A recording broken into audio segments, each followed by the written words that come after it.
1941년 12월 7일입니다. 어제가 7일이었죠. 81년 전에 하와이에 크리스마스를 앞두고 모두가 신나 있던 진주만을 일본군이 기습을 한 날입니다. 이 일로 미국이 2차 대전에 이제 참전하게 됩니다.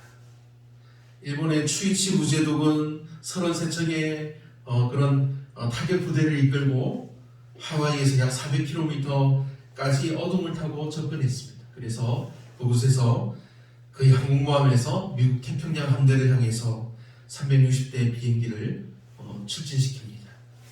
첫 폭탄이 아침 7시 55분경에 하와이의 진주만에 떨어집니다.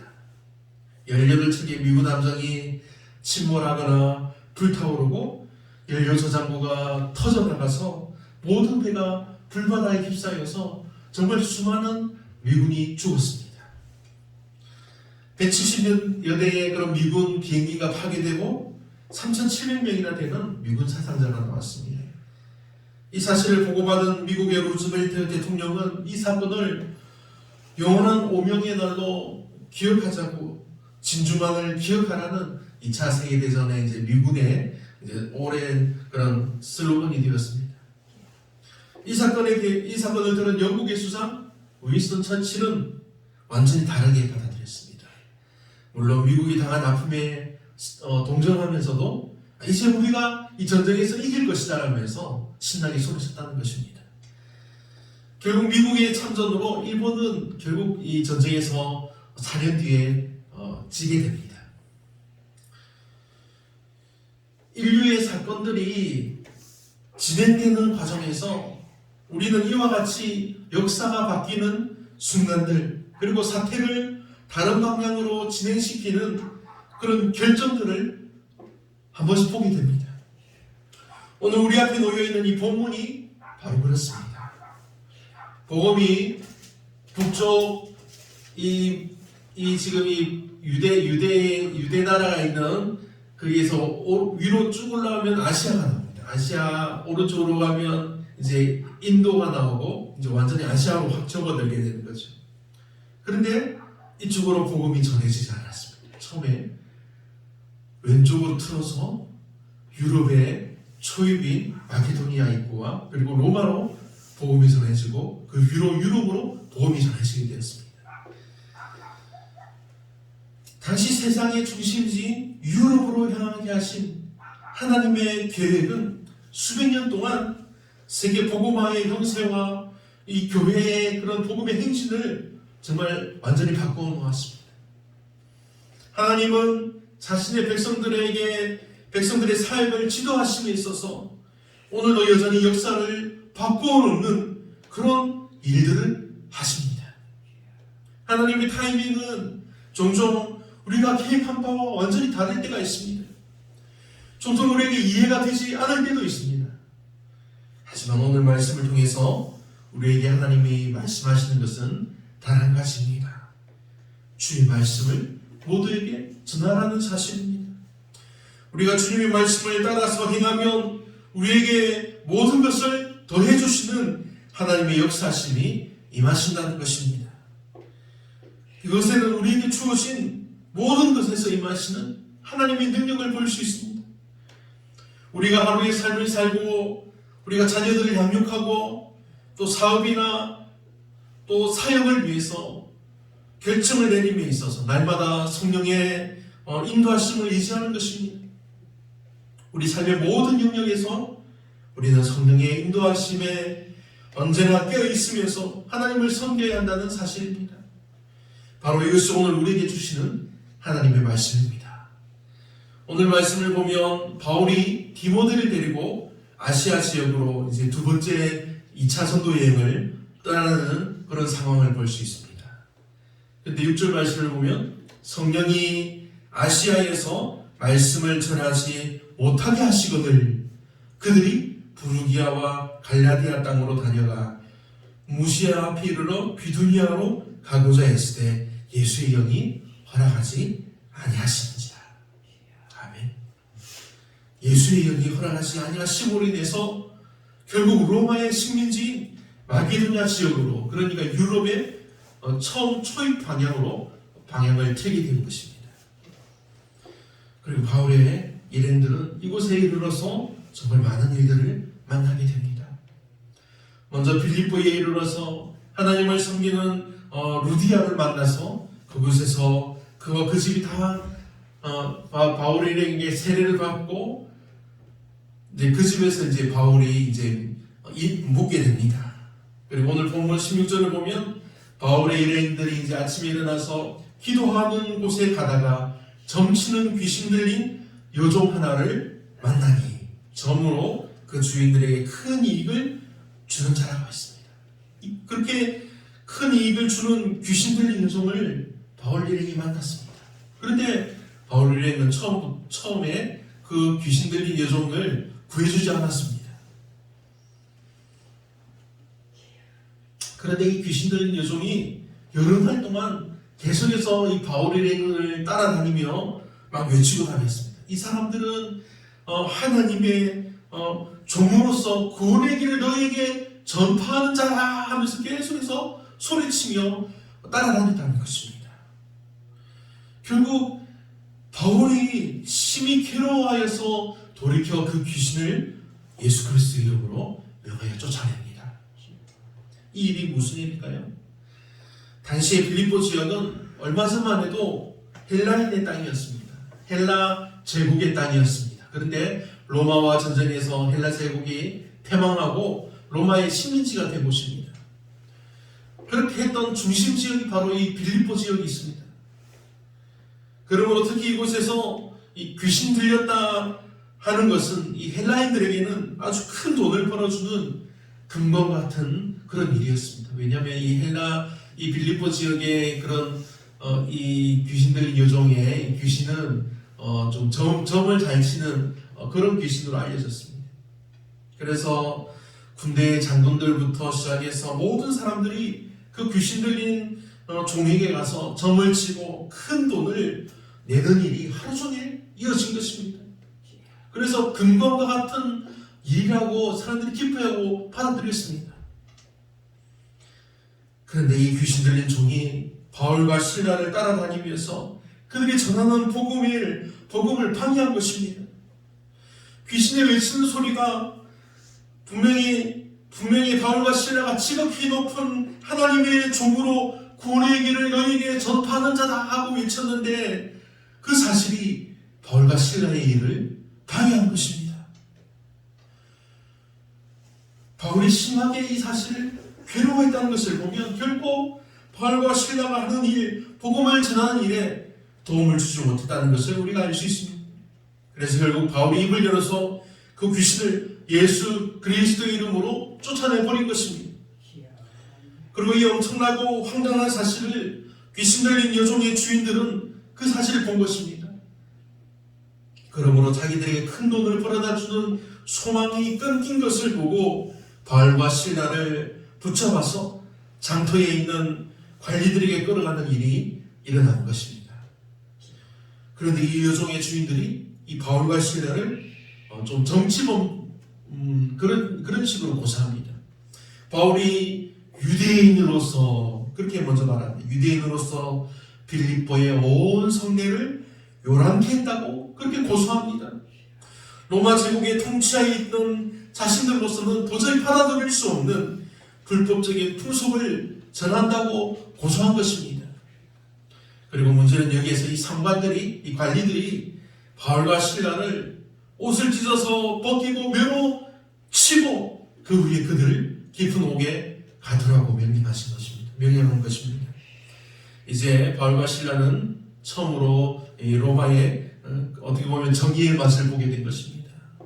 재판도 없습니다. 재판도 없고 청문회도 없고 변호할 기회도 얻지 못한 채 그냥 끌려가서 많이 맞고는 발에 착고를 차고 깊은 옥에 감금된 것입니다. 자세하게 언급되지는 않았지만 옷을 벗기고 매를 맞으면 어떻게 될까요? 피가 흐르게 됩니다. 그것을 닦아주지도 않았습니다. 그렇게 피 흘리고 바른 착고에 치인 이 바울과 실라의 선교사들이 깊은 감옥에 갇힌 것입니다.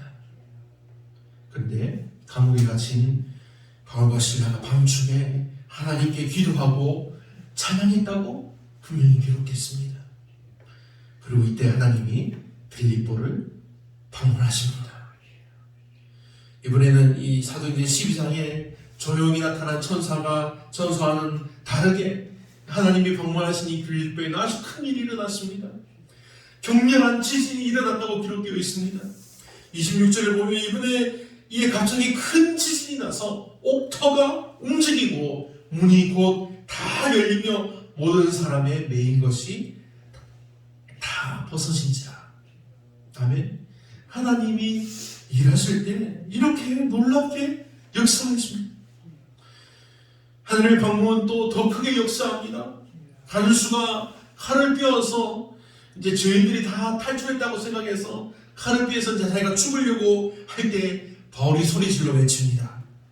우리가 다 그대로 있다. 그렇게 말한 것입니다. 이 사건에 대해서 하나님의 의도가 무엇입니까?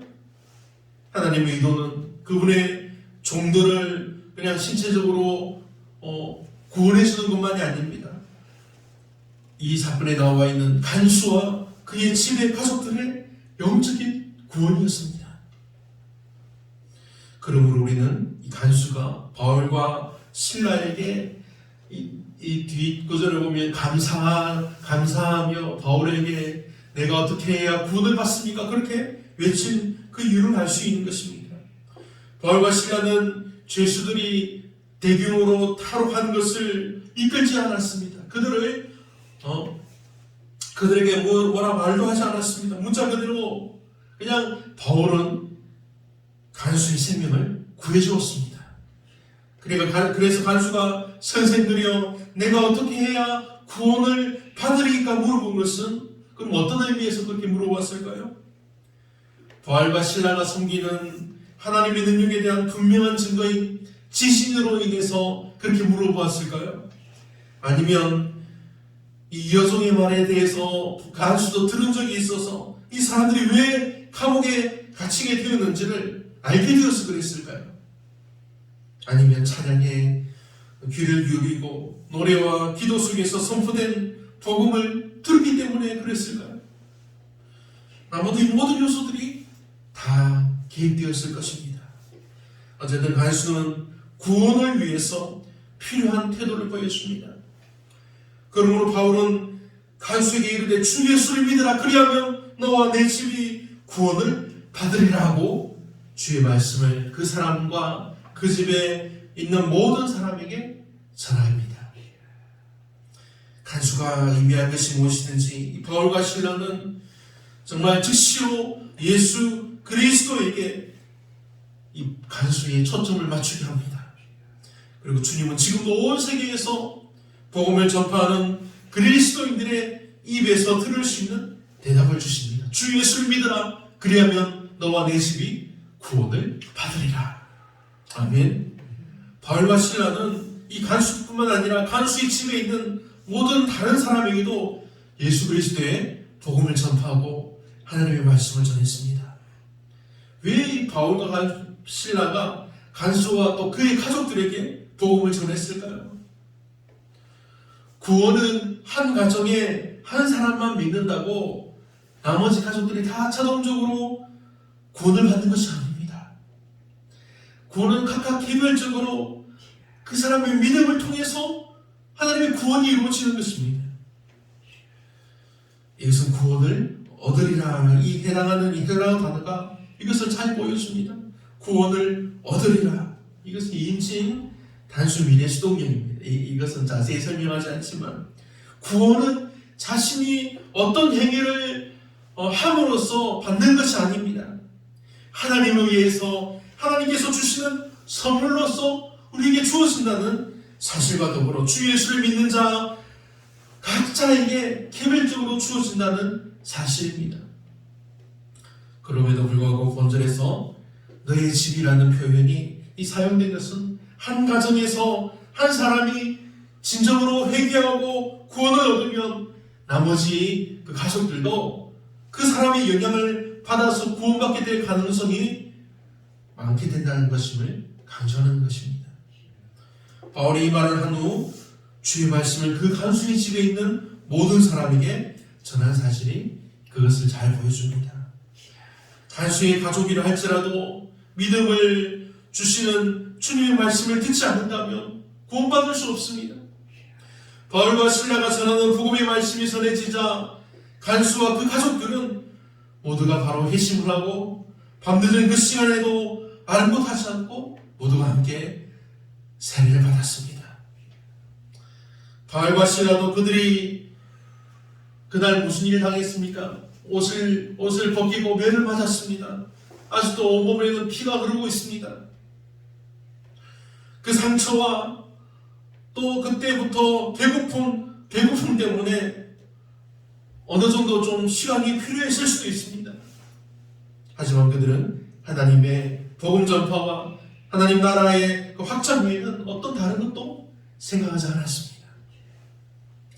따라서 바울과 실라는 지체하지 않고 멈추지 않고 간수와 그의 가족들에게 그 가족들의 복음을 받아들인 것을 확인하고는 바로 그 밤에 세례를 베푼 것입니다. 이처럼 서두르는 행동은 이 간수가 바울과 실라의 형편을 아주 잘 이해하고 있었기 때문입니다.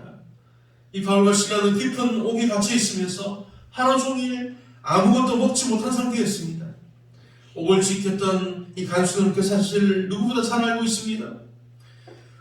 구원받기 전에는 이방 낯선 사람들의 그런 필요에 대해서는 정말 어떻게 보면 털것만큼의 관심도 가지지 않았습니다. 하지만 이제 구원받고 성령의 은혜를 받은 사람으로 인해서 바울과 실라의 그런 필요에 대해서 민감하도록 하나님께서 그를 변화시킨 것입니다. 그래서 오늘 본문 34절 말씀에 그들을 데리고 자기 집에 올라가서 음식을 차려주고 그와 온 집안이 하나님을 믿음으로 크게 기뻐하니라. 아멘. 이 말씀이 나올 수 있는 것입니다. 하나님의 말씀은 이처럼 놀라운 일을 이루십니다. 바울 사도 일행은 빌립보에서 복음전도 사역을 개시한 지 며칠이 되지 않아서 이렇게 많은 복음전도의 일을 그런 열매를 맺게 되었습니다. 먼저는 자주장사 루디아의 가정을 복음화시켰습니다. 귀신들이 이 정도 내쫓아서 회심케 만들었습니다. 그리고 지금 이제 감옥에 갇힌 지 하루 만에 이 간수와 그의 가정도 복음화시켰습니다. 빌립보라는 이 낯선 지역에 도착한 지 며칠이 지나지도 않아서 일어난 일들입니다. 이것은 정말 놀라운 일입니다. 그래도 우리가 알 것은 이러한 복음의 열매들이 거저 얻어진 것이 아니라는 사실입니다. 바울과 실라가 매를 맞고 감옥에 갇히는 그런 고난을 통해서 이루어진 사실입니다. 얻은 사실입니다. 하나님은 이와 같이 다양한 방법으로 예수 그리스도의 복음이 전파되게 하십니다. 오늘도 하나님은 동일한 방법으로 복음 전도의 열매를 우리들에게 맺게 하십니다. 그러므로 우리 믿음의 성도들은 이 자기 희생과 고난을 항상 각오해야만 하는 것입니다. 주 안에서 사랑하는 여러분, 주님의 말씀을 모두에게 전파하라는 이 말씀을 기억하고 이 말씀을 사모하여서 힘써 행하는 저와 여러분이 되기를 소망합니다. 우리 함께 하나님께 기도할 때, 하나님을 찬양할 때 하나님이 바울과 실라에게 임하여 주셨던 것처럼 우리에게도 임하여 주실 것을 믿음으로 구하며 나아갑시다.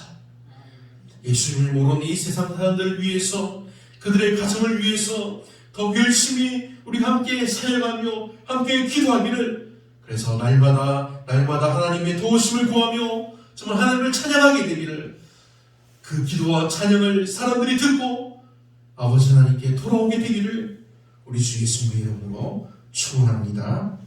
아멘. 사랑하는 하나님, 오늘도 예배와 말씀을 통해서 저희 성도들에게 부어주시는 하나님의 은혜와 사랑을 감사드립니다. 이 주의 말씀을 모두에게 전하라는 이 말씀을 통해서 그날에 바울과 실라에게 임하여 주신 하나님이 오늘 우리에게도 이 말씀을 믿고 간절히 구하옵니다. 저에게도 강하게 역사하여 주시옵소서. 날마다 우리 가족들과 이웃들을 위해서 하나님께 기도하게 하시고 우리의 또 이 간절한 기도를 들으사 역사하시는 우리 하나님을 믿사오니 날마다 저에게 하나님의 크신 은혜를 부어 주시옵소서. 그래서 우리 교회가 점점 더 예수 믿는 자들로 풍성하여지는, 정말 많아지는 은혜를 더하여 주옵소서. 오늘 말씀 하나님께 감사드리오며 우리 주 예수님의 이름으로 감사하며 기도합니다. 아멘.